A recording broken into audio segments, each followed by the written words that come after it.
Welcome to the Forgotten Narrator. The storms of old Earth were said to carry whispers, and among those whispers lived the tale of a solitary figure who walked long before the grand armies of the Legiones Astartes ever thundered across the stars. His existence, if it can even be called that, felt like a flicker of lightning caught between the last dying age and the dawn of a new one. There was something haunting in imagining him standing alone on a ruined battlement, watching mankind tear itself apart, unaware that he was destined to be the earliest echo of something far greater. There is a kind of sorrow in thinking about a being crafted for brotherhood but born into solitude. His shadow would have stretched across a world that did not yet understand what he represented. A prototype without a lineage, a warrior without a name, a spark that flared in darkness before any flame had been kindled. In the earliest age of the Emperor's hidden labors, there was no grand vision of entire legions marching beneath a unified banner. His ambition burned in a different shape then, more intimate and more uncertain, shaped by the bruised reality of Terra itself. Genetic mastery had always been one of his most potent tools, but even he did not arrive at the Astartes formula fully formed. The Proto-Astartes concept emerged from years of clandestine experiments carried out in silent chambers beneath shattered cities, where lightning flickered across crude machinery and the Emperor's psychic presence was the only constant guidance. These first experiments were not about efficiency or mass production. They were about discovery, about the question of what humanity might become if sculpted without compromise, and what the human form could endure when pushed beyond organic limitation. Those early laboratories were filled with relics from half-forgotten technocults and outlaw gene artisans whose doctrines the Emperor had quietly absorbed. The Emperor worked through them, not with them, weaving together countless fragments of ancient biotechnology, whispers of pre-old night science, and his own unmatched psychic intuition. The result was something primitive compared to the later Astartes organs, but no less ambitious. He sought a warrior whose strength came not only from engineered muscle and reinforced bone, but from an internal stability that could withstand the psychological storms that ravaged Terra's survivors. The Emperor knew that a soldier's mind mattered as much as his body, and so his earliest prototypes were shaped not only for endurance and ferocity, but for clarity amid chaos. Resistance to despair and razor-edge loyalty formed not through programming, but through intrinsic design. It is difficult to imagine the scale of refinement required to develop even a single stable organ. The multi-lung, the reinforced heart, the layered bone growth, the metabolic transformations that would later define the Astartes. Each of these existed first as rough, tentative constructs, organs that strained against the limits of biological harmony. Some fused too aggressively with their hosts, overwhelming nervous systems in bursts of lethal acceleration. Others were too passive, failing to deliver the necessary transformation. What the Emperor required was balance, a flawless interplay between all enhancements, and to find that balance, he needed a testbed, a living subject whose body could trial the earliest versions of each organ in sequence rather than all at once. That idea, more than anything else, sparked the notion of a single prototype rather than a group. The Emperor did not yet have the perfect formula, and creating multiple unstable warriors would only multiply suffering. One subject alone could bear the burden of testing. Some Terran warlords had already experimented with crude modifications, building monstrous fighters who relied on chemical overloads and barbaric grafts, and the Emperor had witnessed the cost. He had seen bodies break down within months, minds unravel in days, entire programs collapse because they chased strength rather than sustainability. His own vision was patient and methodical. He needed a warrior capable of surviving the journey from flawed organ to perfected design, a being whose system he could recalibrate and refine as each new iteration was tested. It was a slow, precise art, more like sculpting than engineering. And through these experiments, a pattern began to emerge. Early metabolic restructuring paired poorly with aggressive skeletal reinforcement, and neural enhancement created unpredictable emotional volatility when introduced too early. These discoveries were priceless, and they were carved into living tissue, not data slates. The most controversial aspect of this period, among those who dare to speculate, is how much of the emperor's own psychic influence flowed into shaping the prototype. Later, Astartes would possess a degree of resistance to the warp and a faint echo of psychic discipline, even when untrained.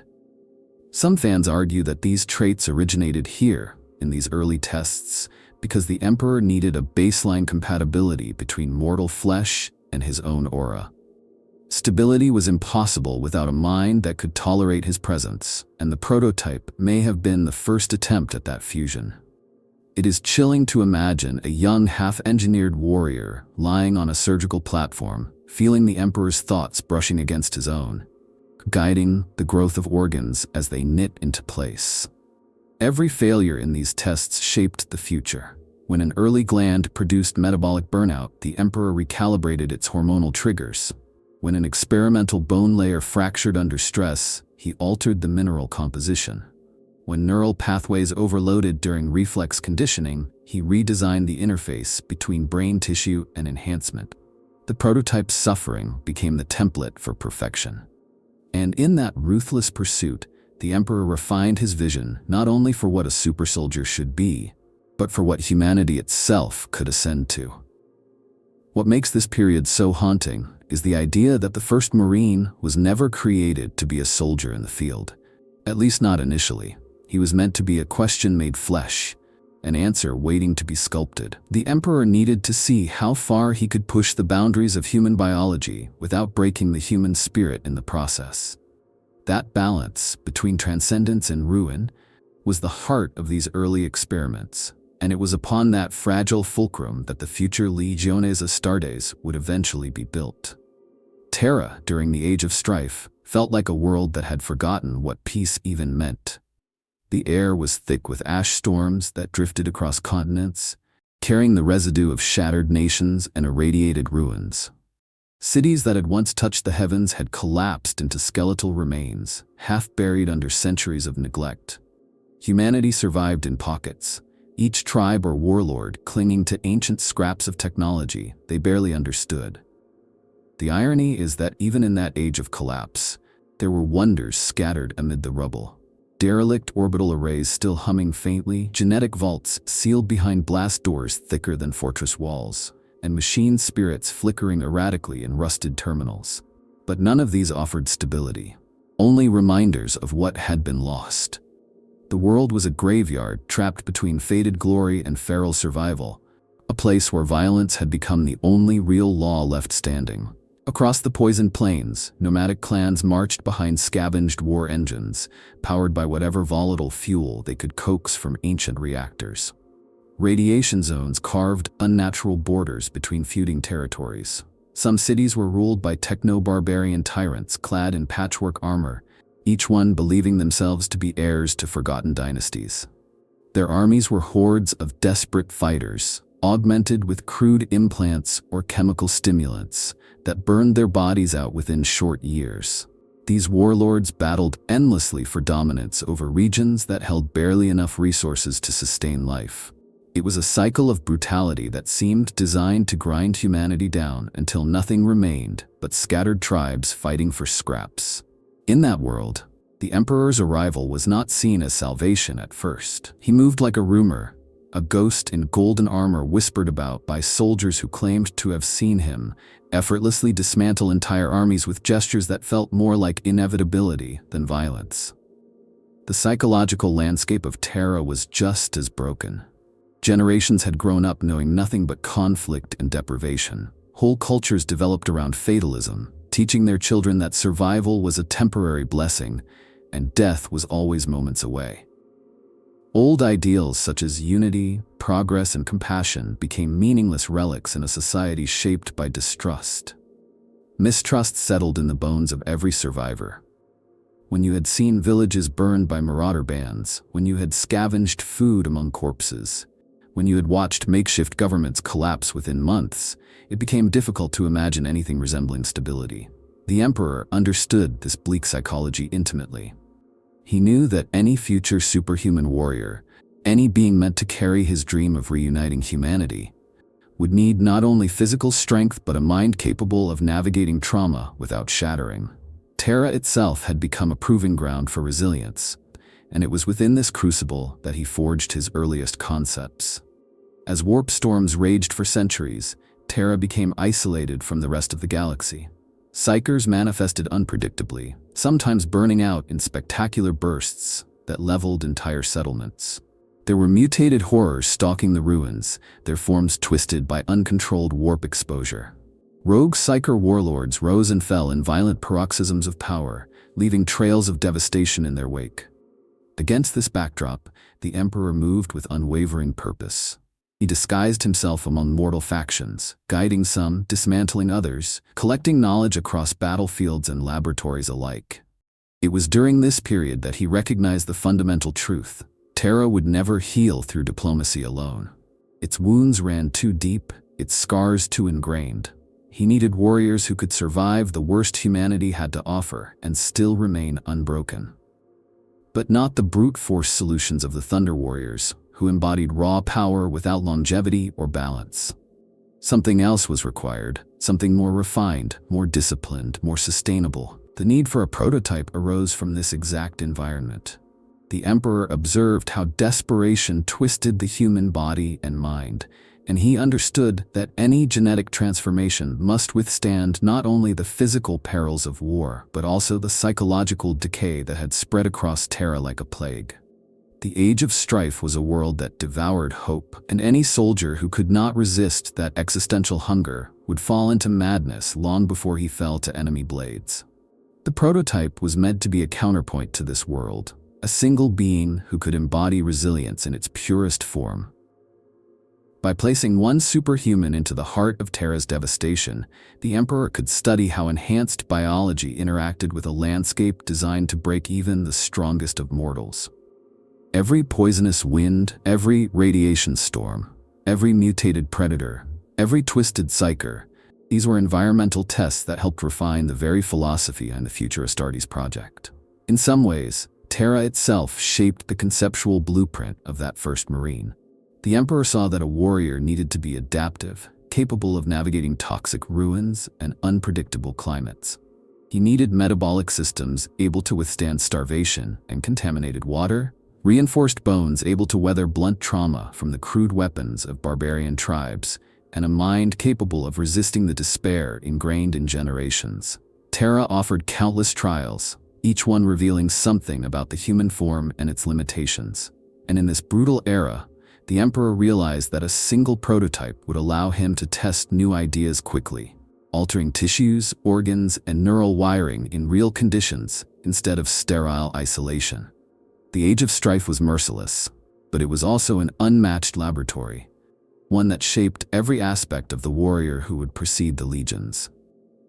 Through this terrible age, the idea of a lone superhuman wandering the ruins feels strangely poetic. He would have breathed air filled with dust from ancient wars, walked through cities where forgotten banners crumbled in the wind, moved through a world that mirrored both humanity's worst impulses and its stubborn refusal to die. Terra, in all its broken fury, became the backdrop for the earliest dream of the Astartes, and its harsh lessons carved themselves into the very blueprint of the first Marine long before a single legion ever marched toward the stars. The moment of creation was not a single flash of inspiration, but a slow convergence of countless decisions, each one shaped by the Emperor's vision and the unforgiving demands of Terra. Deep beneath a ruined district that had once been a thriving research hub, the Emperor prepared a chamber that would serve as both cradle and crucible. The space was lit by dim amber lumens, their flickering glow reflecting off ancient consoles that still bore the scars of centuries-old conflicts. It was here, in this quiet, half-forgotten vault, that the Emperor assembled the earliest configuration of organs, tissues, and growth matrices that would one day inspire the Astartes. But for now, they were rough pieces of an unfinished puzzle, unstable and experimental, awaiting a being capable of withstanding their imperfections. The prototype was not grown quickly. He developed over many cycles, suspended in a nutrient field that shimmered with faint psychic currents. The Emperor's presence saturated the space, guiding cell division, correcting mutations, and enforcing harmony where instability threatened to take root. Inside that cocoon of liquid and light, The being who would become the first Marine slowly took shape.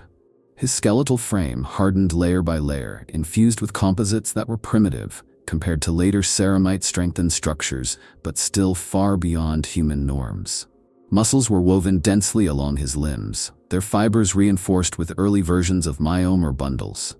Even at this early stage, there was an aura of solemnity about him, as if some part of him sensed that he was alone in carrying a destiny that had not yet been defined. His organs grew in careful sequence. One took root along his ribs to regulate toxins, another threaded itself around his heart to strengthen its rhythm. Primitive analogues of later Astartes organs formed with uncertain efficiency, sometimes struggling to integrate into a cohesive system. At several stages, the Emperor halted development, dissolving tissues and rebuilding them from the beginning. This slow, iterative crafting was as much art as science, each correction a brushstroke in a living portrait. As neural pathways blossomed through his skull, the Emperor layered subtle psychic conditioning, not meant to control, but to stabilize. The prototype would face a world where terror, sorrow, and brutality were daily realities, and his mind needed the capacity to process trauma without descending into frenzy or despair. This mental reinforcement was perhaps the most delicate part of the entire process. Too much interference would stifle his independence, reducing him to a puppet. Too little, and he would break under the strain of enhancements that demanded absolute mental resilience. The Emperor walked this line with painstaking precision, sculpting a mind capable of clarity even in moments where ordinary humans would collapse under fear or agony. The prototype would be the first creature engineered to live not as a man, but as something beyond man, with the emotional gravity to match the power within his body. When he was finally released from his growth chamber, he did not awaken like a newborn. His first breath was controlled, deliberate, almost serene. He opened his eyes not with confusion, but with a kind of instinctive awareness that suggested he had been piecing together the world even while submerged in darkness. His gaze fell upon the Emperor, and though he did not understand language yet, some deep part of him recognized the towering figure before him as creator, guardian, and destiny intertwined.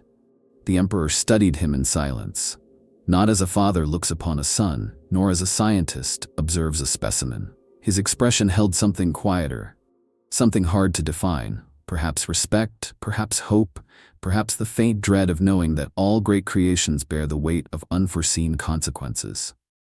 The prototype's first steps echoed through the chamber, each one measured by legs still adjusting to their power. His enhanced muscles tensed with precision, but there was a rawness in his gait, the slight instability of someone who had never known the constraints of ordinary flesh.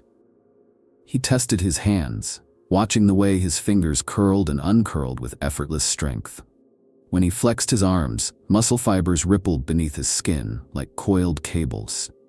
He felt the blood rushing through his reinforced heart, the cool efficiency of his secondary organs, the comforting rhythm of systems designed to carry him through trials that no human could endure. But beneath this physical awakening lay a more profound realization. He stood utterly alone. There were no peers, no brothers, no models to follow. His existence was a singular event. His early training began instantly. The Emperor did not force him into grueling regimens, but introduced him gradually to the sensations of movement, balance, and controlled force. The prototype learned quickly, faster than any mortal. Yet his learning was tinged with uncertainty.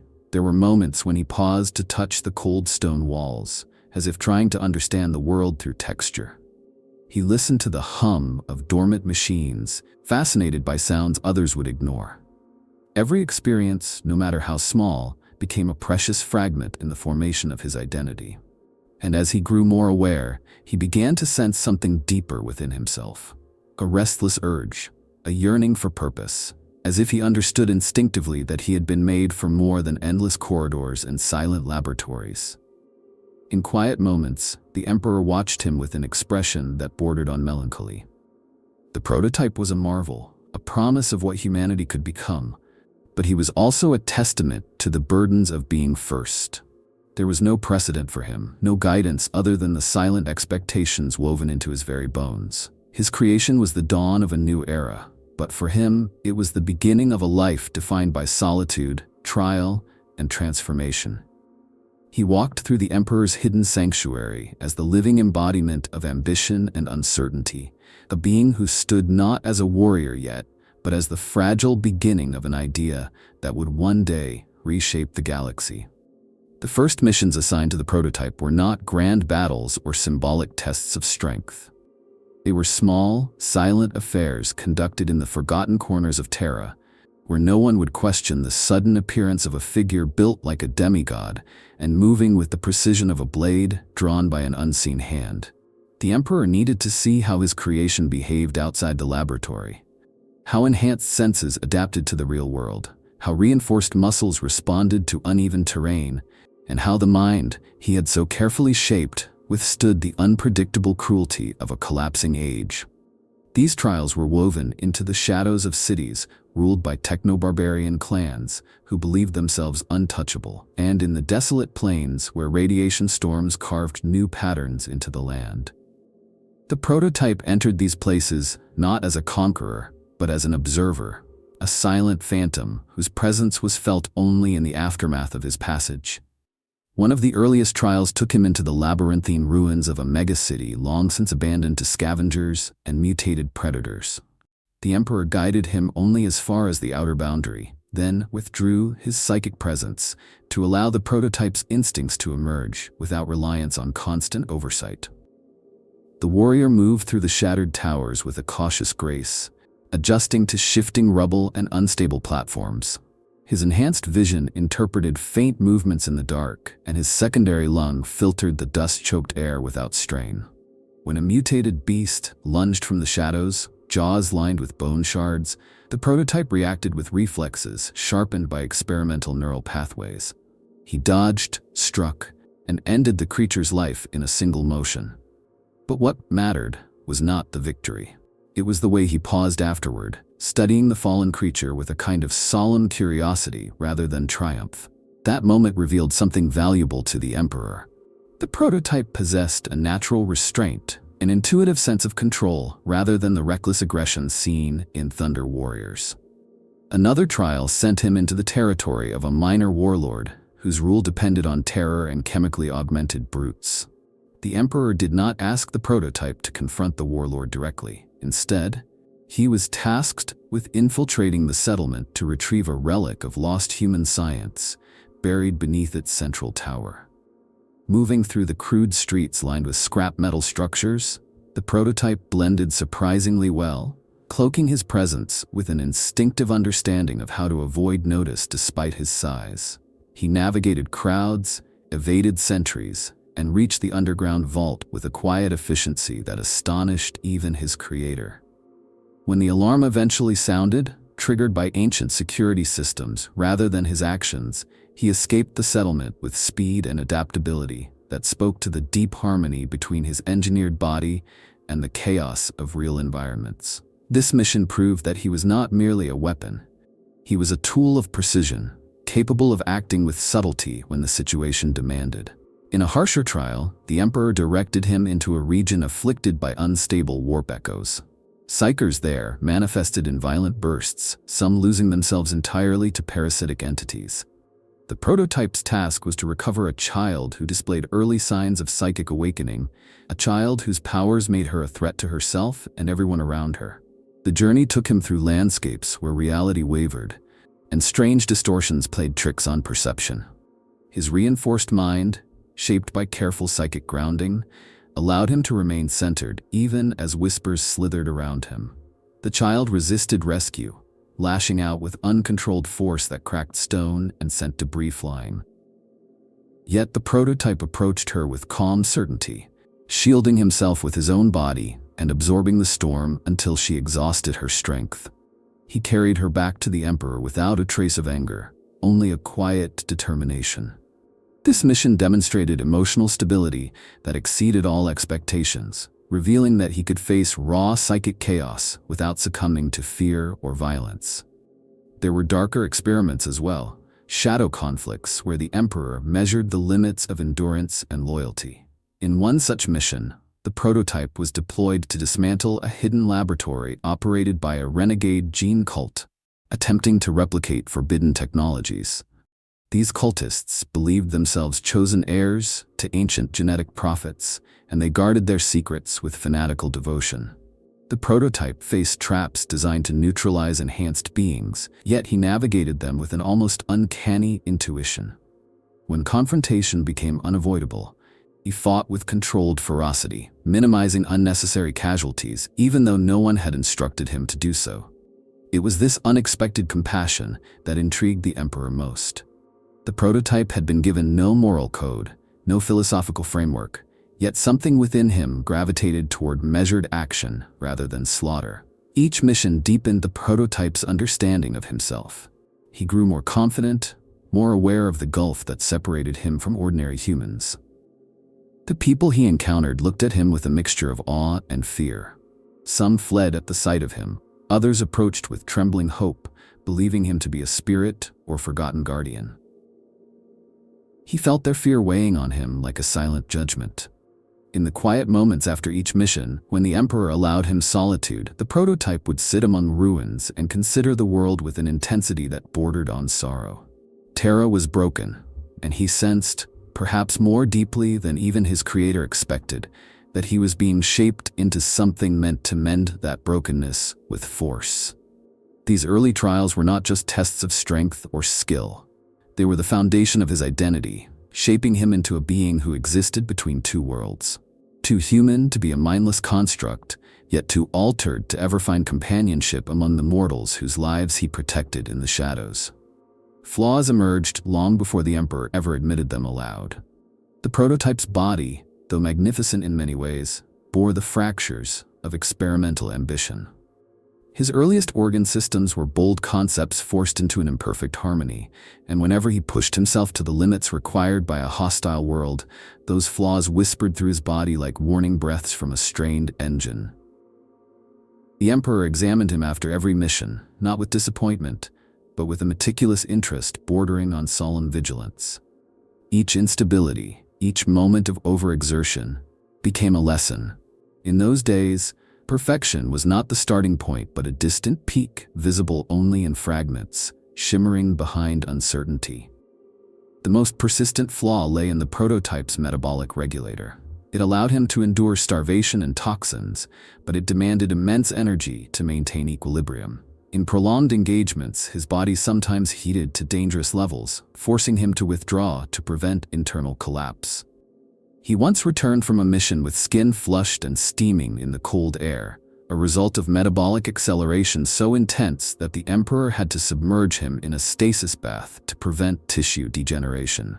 This instability taught the Emperor that later Astartes would require a far more efficient system, one capable of shifting seamlessly between low-energy conservation and sudden explosive output.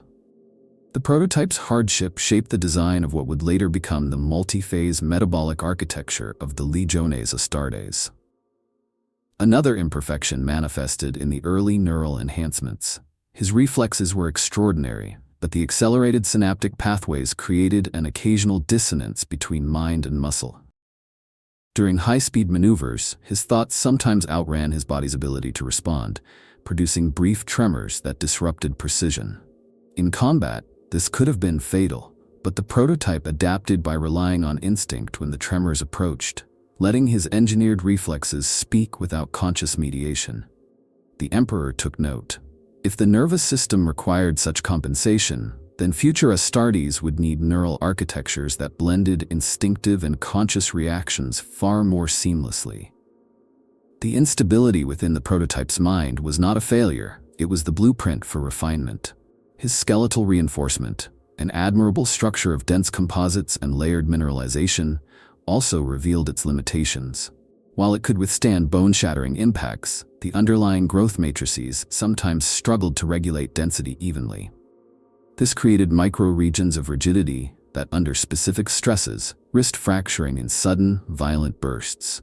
The prototype once suffered a partial crack along his forearm after striking a mutated beast with excessive force. The wound healed quickly, but it showed the Emperor that strength alone was insufficient. Bones needed controlled elasticity, a balance that allowed them to absorb force without shattering. This flaw directly inspired the elastic reinforcement layers that would eventually define Astartes' osteology. Even his heart, a reinforced engine built to endure extreme strain, was imperfect.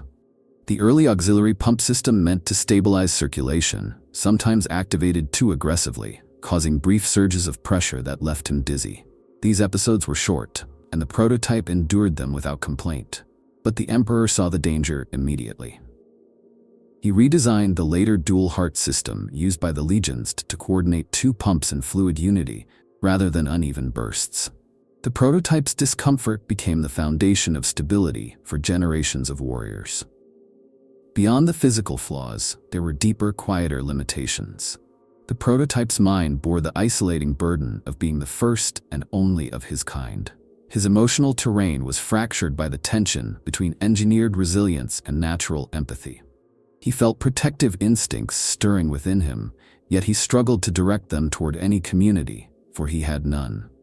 This internal conflict manifested during missions requiring prolonged solitude. He sometimes lingered after completing his objectives, wandering territories where humanity clung to life. He watched children play with scavenged scraps, watched elders tend dying fires, watched bands of fighters prepare for another day of brutality. These sights grounded him, but also caused a strange ache within his enhanced psyche, a sense of longing for a place he suspected would never exist. This emotional tension occasionally interfered with his mission efficiency. The Emperor observed moments where the prototype hesitated, not from fear, but from an innate desire to understand the people he had been created to protect. Such empathy was dangerous in a world built on cruelty, but it also held the potential to create a warrior whose loyalty stemmed from understanding rather than programming. The Emperor knew he could not eliminate this trait without diminishing what made the prototype unique. Instead, he used these moments to refine the emotional architecture planned for future Astartes, ensuring they would possess loyalty forged in identity rather than blind obedience. Some instability arose from the Emperor himself. His psychic presence was both anchor and burden. When the Emperor grew intensely focused, the prototype felt the weight of that cosmic will pressing against his consciousness. It never harmed him, but it created an emotional dependence that would be unacceptable for mass-produced warriors. The Emperor recognized that this early imprinting was too intimate, too personal. He needed to ensure that future Astartes could serve him without requiring his constant psychic oversight. Thus, the prototype's unique bond became a guiding principle for designing more autonomous minds. The flaws did not diminish him, they defined him. Each imperfection carved a path toward the evolution of the superhuman concept. His failures became the architecture of triumph. His limitations illuminated the route toward stability. Every tremor, every fracture, every emotional conflict added depth to the Emperor's understanding of what humanity could become. Through the prototype, the dream of the Astartes shifted from an abstract idea into a tangible future. He was not the perfect warrior. He was the necessary one, the bridge between frailty and greatness, the testament that perfection is not born, it is learned, carved, and reforged through struggle. He lived in a state of contradiction so profound that it seemed to echo in every movement he made. His body had been forged to stand among brothers, yet he walked a world where no such brothers existed. The Emperor had created him with the implicit expectation that one day there would be others like him, a legion of beings who shared his strength, his design, his burdens. But in those early years, he was utterly alone. A singular figure moving through a landscape that could not comprehend him. His isolation was not the isolation of a man who chooses solitude. It was the isolation of someone who had no frame of reference for companionship, no mirror to reflect what he was meant to become. Among ordinary humans he towered, not just in stature but in essence. Their fragility made him cautious in every gesture, careful in every step, as if one miscalculated motion might shatter bones or cause fear that would spread like wildfire. During his missions, he often watched groups of warriors preparing for battle. They sharpened blades, strapped on armor crafted from scavenged metals, argued and laughed with the rough camaraderie of people who expected to die beside one another. He observed them from rooftops or from the shadows of collapsed buildings, drawn to the rhythm of their interactions.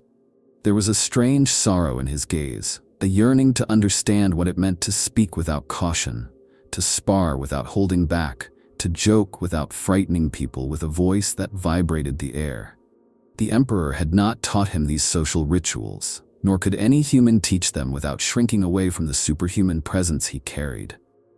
He moved through humanity like a phantom guardian, always near, always apart, never belonging to the world he protected.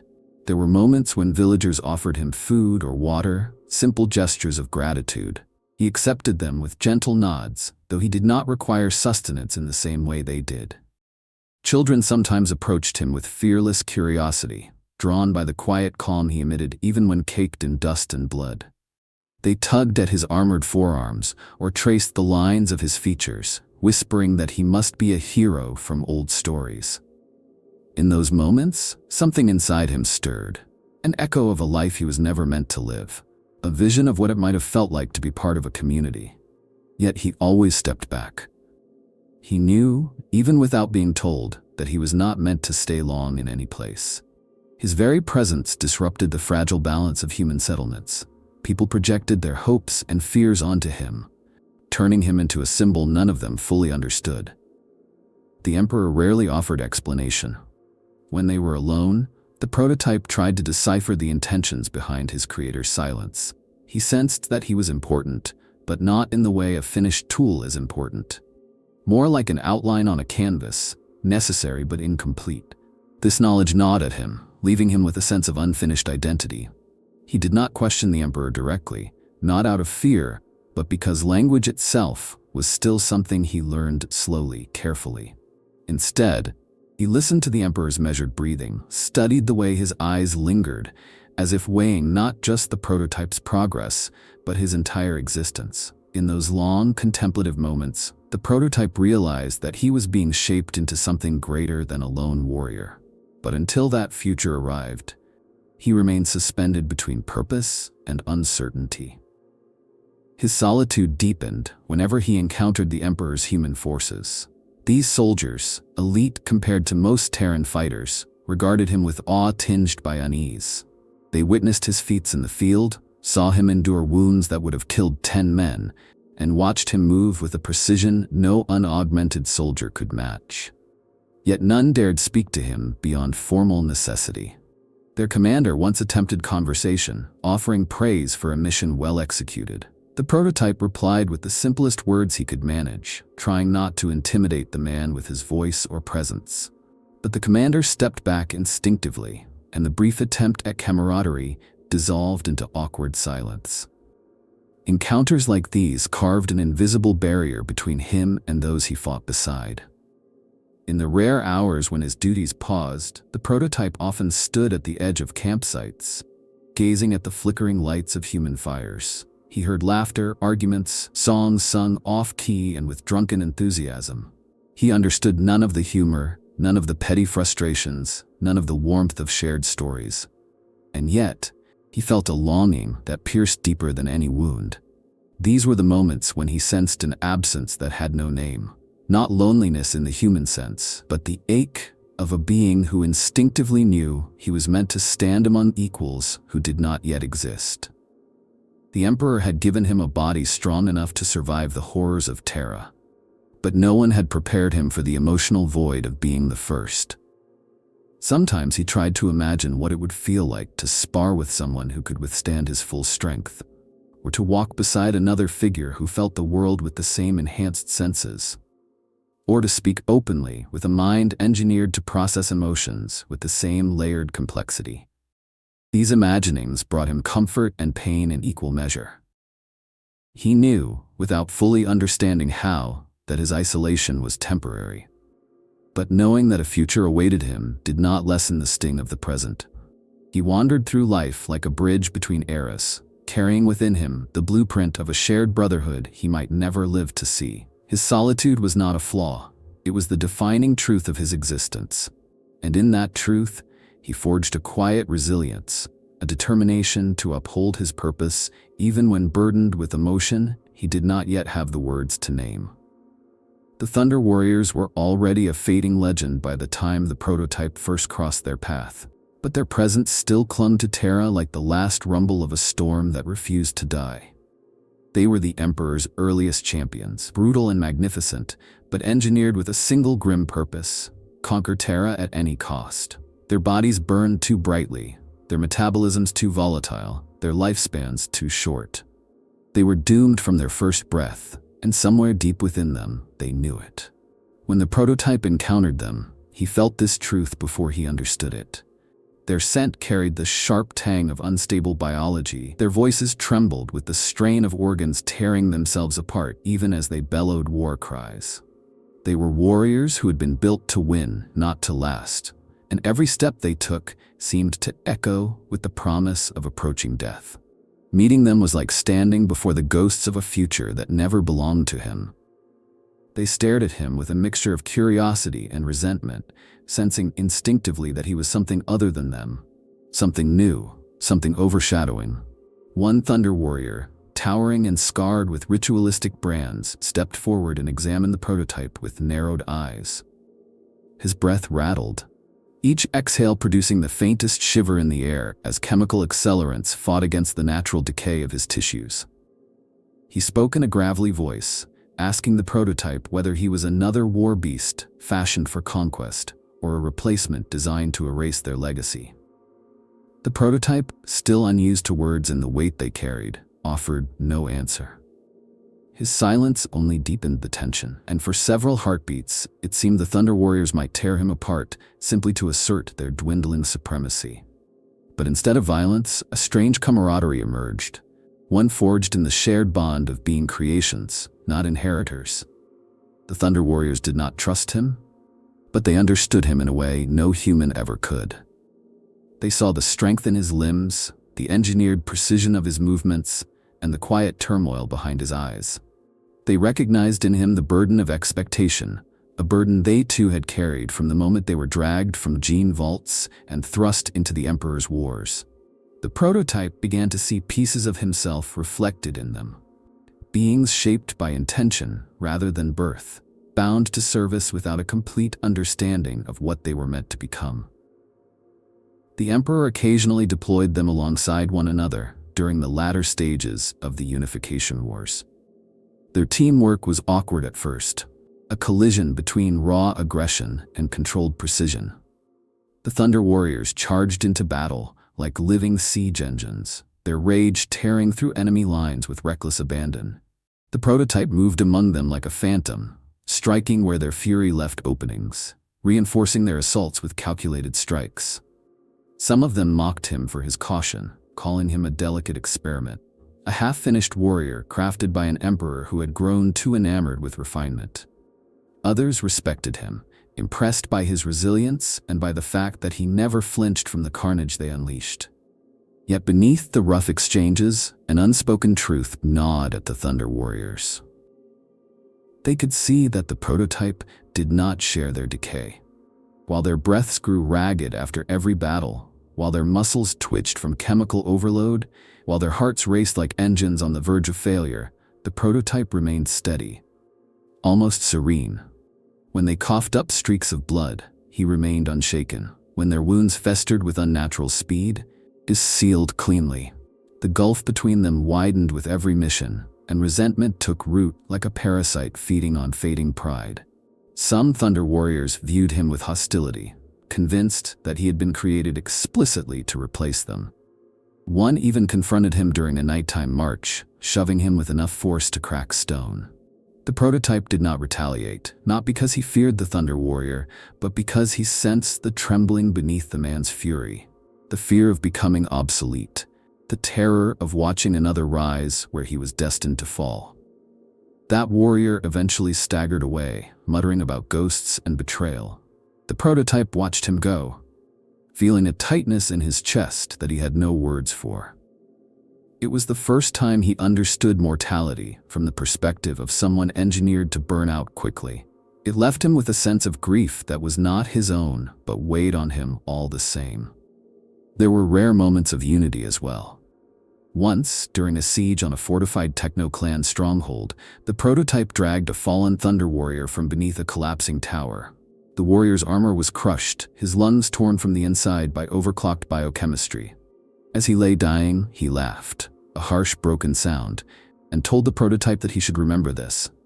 Power without purpose consumes itself. Then he died, his blood evaporating in the dry Terran heat.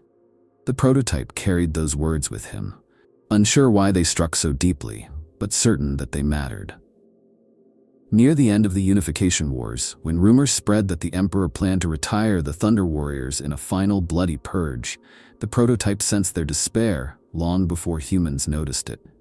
They moved like men, walking toward their graves, their once terrifying roars turning hoarse, their eyes clouded with the dawning realization that they were relics of a world being swept aside.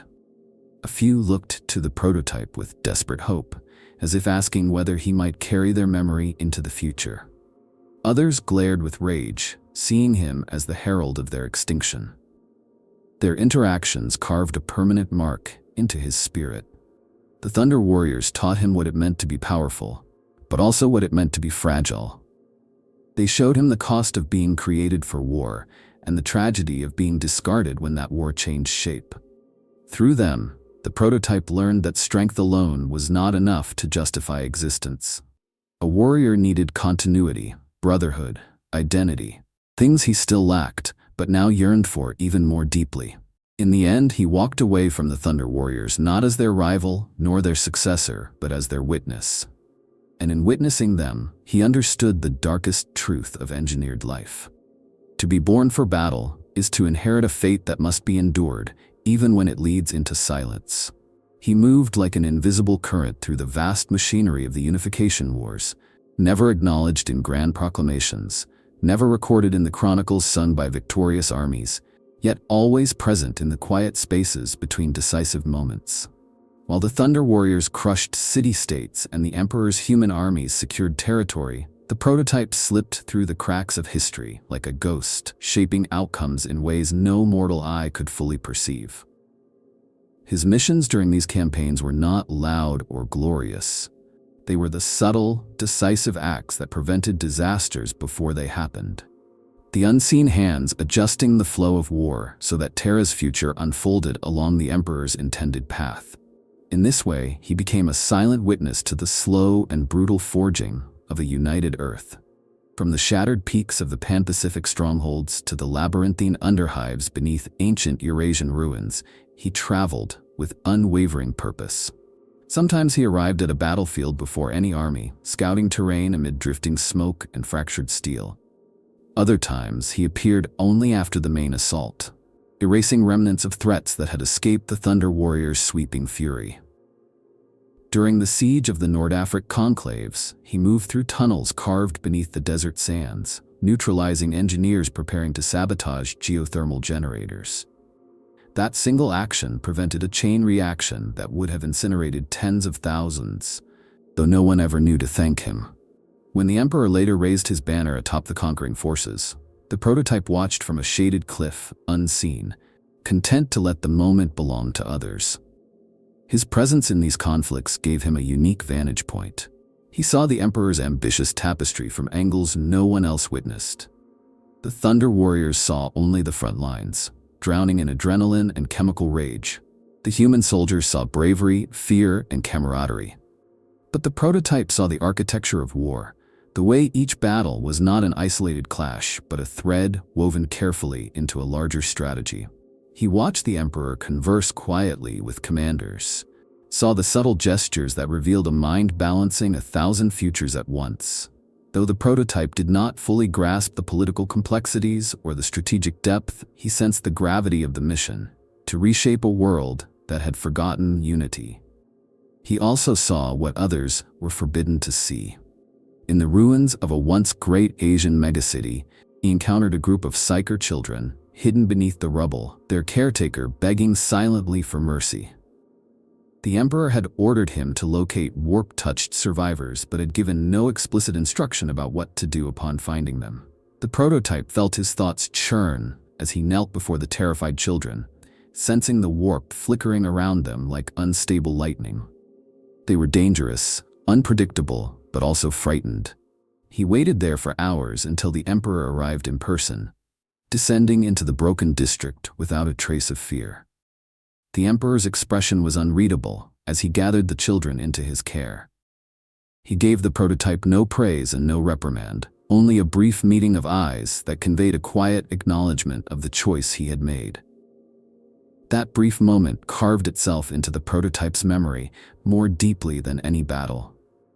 He moved through cities that celebrated the emperor's victories with feasts and songs, listening to people speak of liberation while unaware that a lone guardian had eliminated threats that would have undone their fragile celebrations.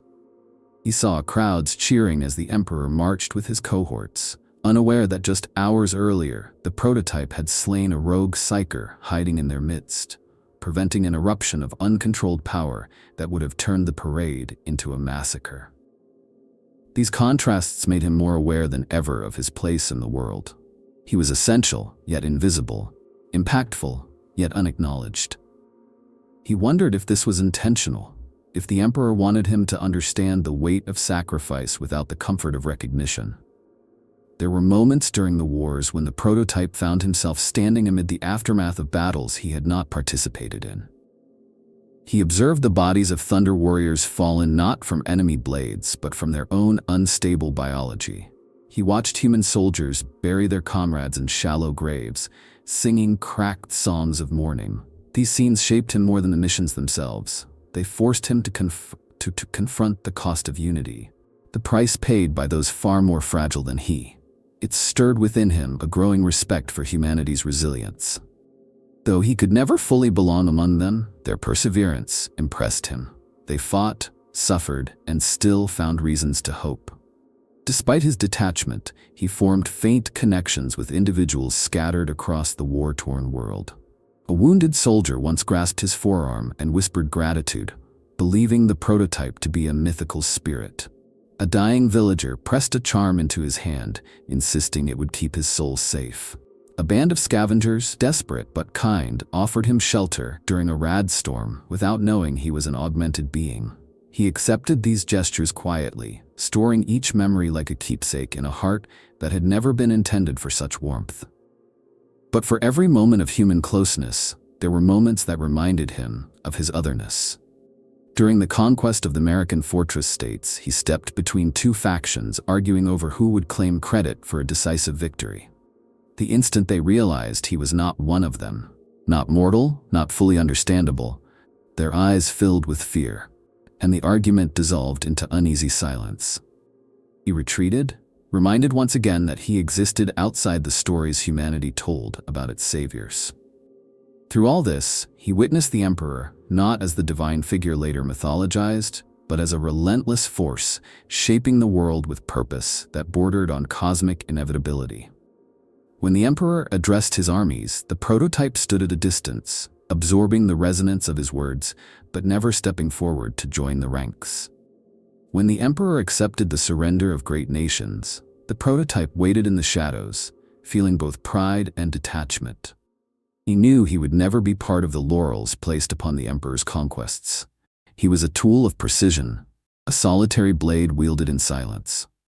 His impact was vast, but his presence was always hidden beneath the noise of victory. In the end, the unification wars became not just a series of battles he helped shape, but a formative journey that carved his identity. He learned the enormity of the emperor's vision, the resilience of humanity, and the brutal price of change. And with every horizon he crossed, he felt more deeply the truth that he was neither conqueror nor spectator. He was the unseen witness to the dawn of a new age, one that might rise without ever knowing he had walked its foundations before the rest of the galaxy even imagined the coming of the Legiones Astartes. The Emperor's great work shifted in tone long before the prototype understood its meaning. Subtle changes in his movements, the increased secrecy of his journeys, the way he spent longer hours in the deep vaults beneath the Imperial Palace, all hinted at something monumental unfolding beyond the prototype's sight. The Emperor no longer watched him with the same intense scrutiny. Instead, his attention drifted elsewhere. Drawn into projects layered with psychic resonance and distant echoes, the prototype could not decipher. At first he believed this withdrawal to be a test of independence, another step in refining his emotional and tactical resilience. But as days turned into weeks and weeks into months, a different truth emerged. The Emperor's focus had shifted, not away from him, but towards something that belonged to the future the prototype would never inherit. It began with faint disturbances in the warp, subtle tremors that rippled through the Emperor's psychic field. The prototype felt them like distant storms, vibrations brushing his mind whenever he stood near the laboratory doors the Emperor no longer allowed him to enter. Inside those sealed chambers, machines hummed with unfamiliar rhythms. Strange energies pulsed through conduits etched with sigils not meant for ordinary hands. The Emperor's aura flickered with fierce intensity, laced with fragments of longing, sorrow, and fierce determination. The prototype sensed that something precious was being forged behind those walls, something greater than himself. When the Emperor finally emerged, his golden armor stained with the residue of psychic labor, his expression bore a weight the prototype had never seen before. It was the look of a creator who had glimpsed both triumph and tragedy entwined. The Emperor spoke little in those days, and when he did, his voice resonated with an undercurrent of anticipation. The prototype followed in silence, unsure whether he should ask what had changed. Language felt insufficient to bridge the widening gulf between them, a gulf shaped not by failure but by evolution. Then came the day when the Emperor summoned him to a chamber lit by soft blue lumens. Holographic projections floated in the air, schematics, genetic chains, organ symphonies more intricate than anything the prototype had ever seen. He recognized pieces of himself within those designs, echoes of his organs, fragments of his neuroarchitecture, refined and perfected. But what struck him most was the sheer scale. These weren't blueprints for another single being. They were designs meant for many, beings who would share a common lineage, a brotherhood shaped from the Emperor's vision. And then he saw them. Silhouettes of infants suspended within artificial wombs, surrounded by stasis fields shimmering like crystalline ice. They were small, fragile things in that moment, yet each one radiated a faint psychic imprint that resonated with a depth of potential he could barely comprehend. The Emperor stood before these spectral images with a quiet reverence, as if addressing the future itself. He whispered that they were his sons, his primarchs, beings crafted not as warriors alone, but as leaders, symbols, and anchors upon which the future of humanity would rise. The prototype felt something inside him shift, a subtle ache blooming beneath the reinforcement of his bones. These new creations were not like him. They were not experimental fragments stitched together through trial and error. They were masterpieces infused with purpose. He saw the way the Emperor looked at their forms, the tenderness, the fierce pride, the fear that shimmered beneath his otherwise unshakable composure. It was the gaze of a creator who had poured not just knowledge but pieces of his own soul into his work. The prototype realized then that he had never seen the Emperor look at him in such a way. He understood his place with painful clarity. He had been the stepping stone, the proof of concept, the necessary sacrifice that allowed the Emperor to refine his techniques and push beyond the limitations of early genetic science. The Primarchs were not replacements. They were the culmination of everything the Emperor had sought to achieve. And for the first time, the prototype felt the sharp sting of obsolescence, not as an insult, but as a quiet truth woven into the fabric of his existence. The Emperor did not abandon him, but the bond between them grew thinner, stretched by forces the prototype could barely name. He began to sense the distant pull of the warp as the Emperor worked tirelessly to shield his creations from cosmic predators. The air in the laboratories grew cold with psychic tension, and the prototype found himself barred from areas he had once entered freely. He watched from afar as strange rituals unfolded, and though he did not understand them, he felt the magnitude of what the Emperor sought to protect. Then the catastrophe struck. A storm in the warp more violent than any before, a shattering wave of malevolent hunger that tore through the palace's psychic wards. The prototype felt the rupture like a blade piercing his mind. He staggered, clutching at the walls as a howl echoed through the immaterial realms. The Primarchs, the perfect children of the Emperor, were wrenched away in an instant, scattered across the galaxy by entities older than humanity itself. The Emperor's psychic cry reverberated through every stone of the palace, filled with fury, grief, and a resolve that burned like a new star. The prototype watched as the Emperor emerged from the catastrophe, eyes blazing with a grief so profound it eclipsed even his legendary control. For a single heartbeat, the Emperor looked at him, not as a creation, nor as a tool, but as the last remnant of a dream abruptly shattered. The prototype understood that gaze. It carried a plea, a sorrow, and a promise. The world had changed, the Emperor's path had changed, and the prototype, once the center of a grand experiment, now stood in the shadow of a future shaped by sons he would never meet. When the Emperor turned his gaze toward the stars, the wars on Terra no longer defined the course of history. The prototype felt the shift like a cold wind brushing across the edges of his existence. He had been created for a world of ruins and tribes, but now the Emperor spoke of fleets, of compliance, of galaxies waiting to be reclaimed. New armies were being forged, new doctrines were being written. And in the midst of this transformation, the prototype's role faded into a quiet uncertainty. He had no place in parades or grand speeches. He was not meant to stand alongside diplomats or command armies. He began to sense that the era he had been born for was ending, and another, one far larger, was starting to unfold without him. The Emperor still summoned him for missions, though they grew increasingly obscure. Some were in the depths of the Imperial Palace, forgotten wings where vault doors stood taller than spires. Others took him to regions of Terra that were already pacified, tasks that felt more like loose ends being tied off than true tests of strength. He moved through them dutifully, though each one carried a strange stillness. He wondered, though he struggled to articulate it even in his own mind, whether he was being phased out in the most deliberate, gentle manner possible. During one of these missions, he was said to neutralize the remnants of a gene cult deep beneath the Himalayan arcologies. Their leader, a delirious man with augmentations spiraling out of control, stared at the prototype with fascinated contempt. He rasped that the Emperor was done with half-born relics, that the galaxy would soon witness the rise of beings who made even the Thunder Warriors seem primitive.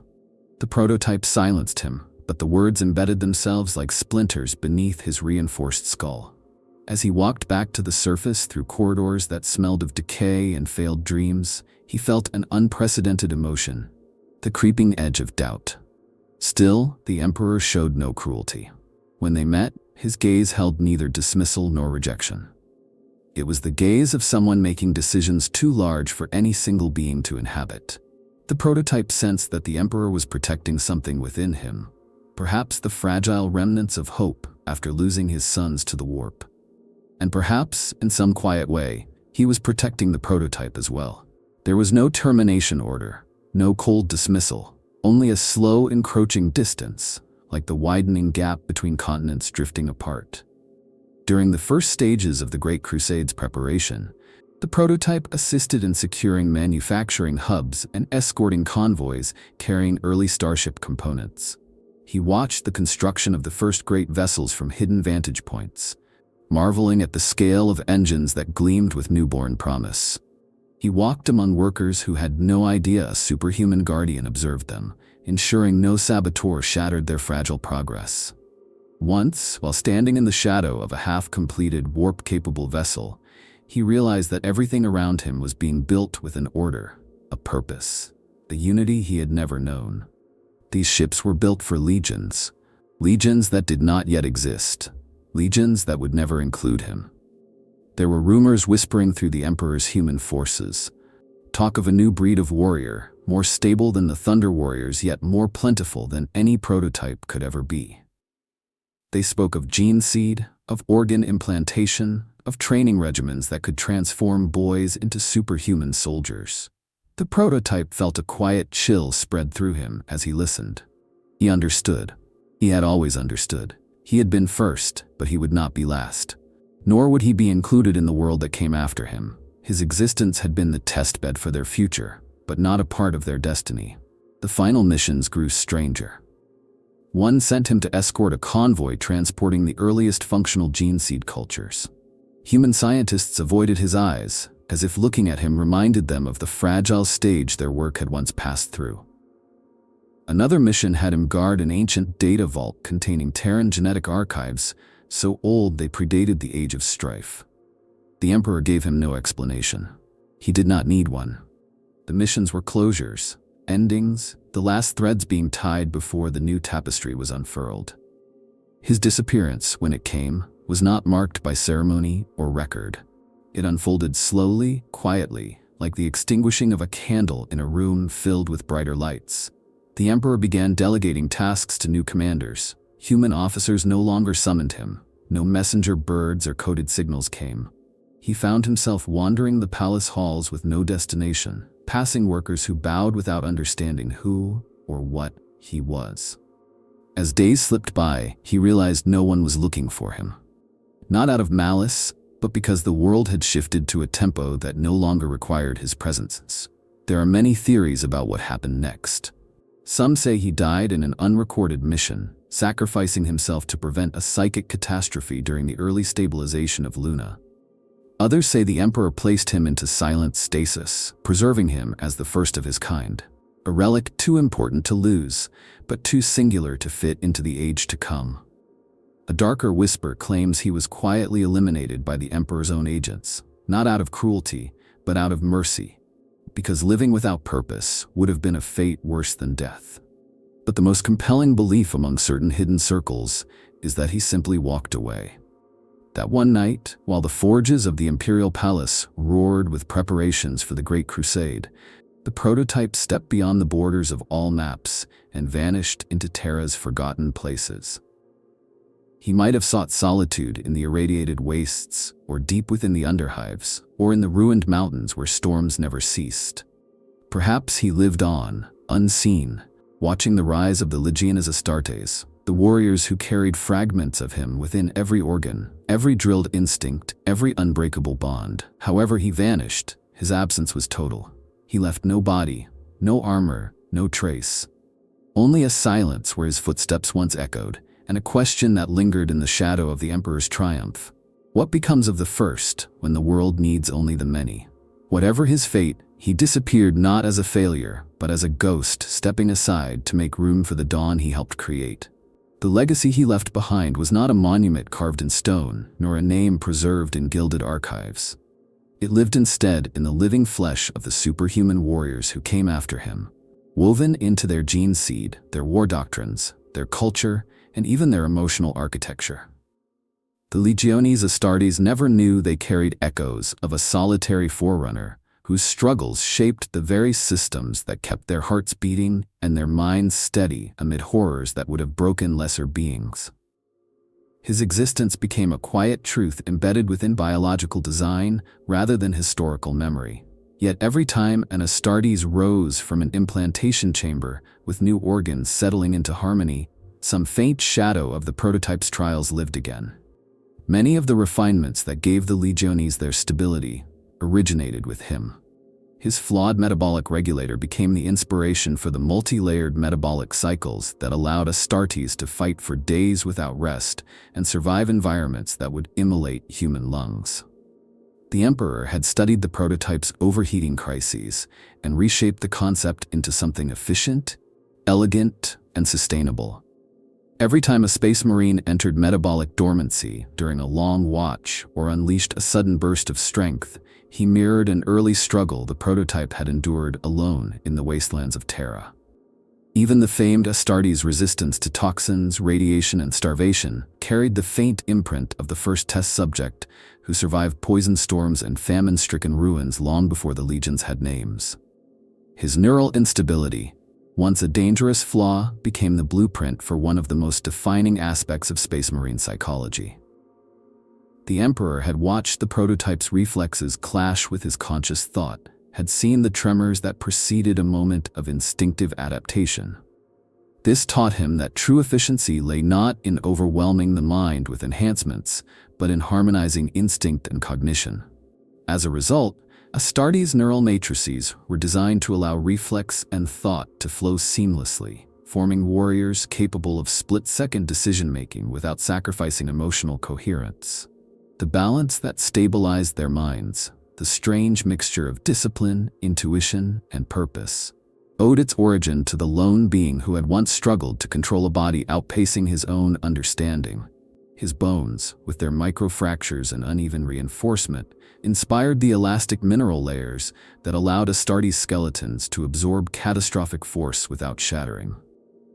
The Emperor learned that raw rigidity was a trap, a limitation disguised as strength. So he sculpted the osteosystems of the future legions with measured flexibility built into their density. Every time a Marine smashed through a barricade, survived a fall from a speeding gunship, or endured the recoil of heavy weaponry without breaking, he embodied the lessons carved painfully into the prototype's fractures.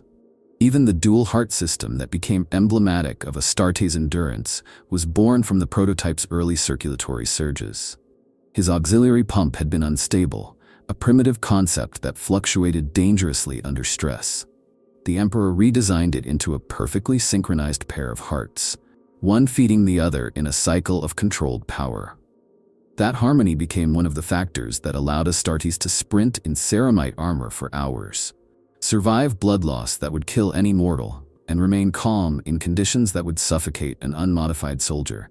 In every beat of two hearts working in unity, the prototype's legacy pulsed quietly. But beyond the biological, the prototype shaped something deeper, the emotional and cultural foundations of the legions. He had lived in isolation, feeling the absence of brotherhood so acutely that it carved a hollow in his soul. The Emperor witnessed that ache. He understood that superhuman strength without kinship bred despair, resentment, and instability. Lessons echoed in the tragic fate of the Thunder Warriors. So when he designed the Astartes, he built them to crave brotherhood, to yearn for connection, to find identity in unity rather than solitude. The fierce loyalty that bonded Marine to Marine, the sense of shared purpose that transcended individual identity, the rituals that held companies together across centuries, all emerged from the Emperor's realization that no warrior should endure the prototype's loneliness again. Some fan theorists whisper that entire Legion cultures carry faint residues of his personality. The Iron Hand's fascination with perfection echoes his relentless drive to overcome flaw. The Salamander's empathy reflects the compassion he showed to frightened civilians. The Ultramarine's discipline mirrors his controlled, measured approach to battle. These connections are speculative, unprovable, yet strangely fitting.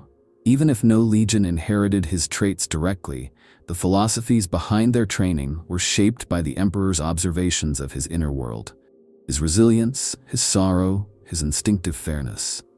In the vaults where Gene Seed was first perfected, scientists took careful notes on the prototype's emotional stability, his psychological responses to trauma, his adaptive learning patterns.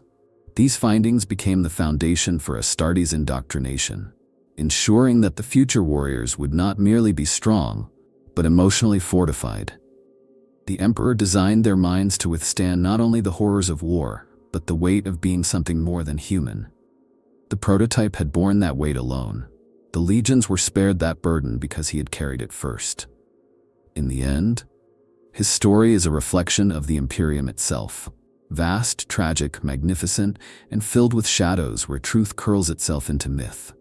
He is the forgotten beginning, the silent heartbeat beneath every brotherhood forged in the Emperor's name. Whether he died, vanished, or simply walked away, his echo endures in every legionary who has ever stood firm in the face of darkness, with the certainty that he was not alone. And if his story has stirred something within you, if the tragedy, wonder, and quiet power of his forgotten legacy has left an imprint, then stay with us as we journey deeper into the hidden corners of Warhammer's vast lore. Subscribe to the channel, join the legion of fans who hunger for the unseen truths, and march with us as we uncover more stories lost between the stars.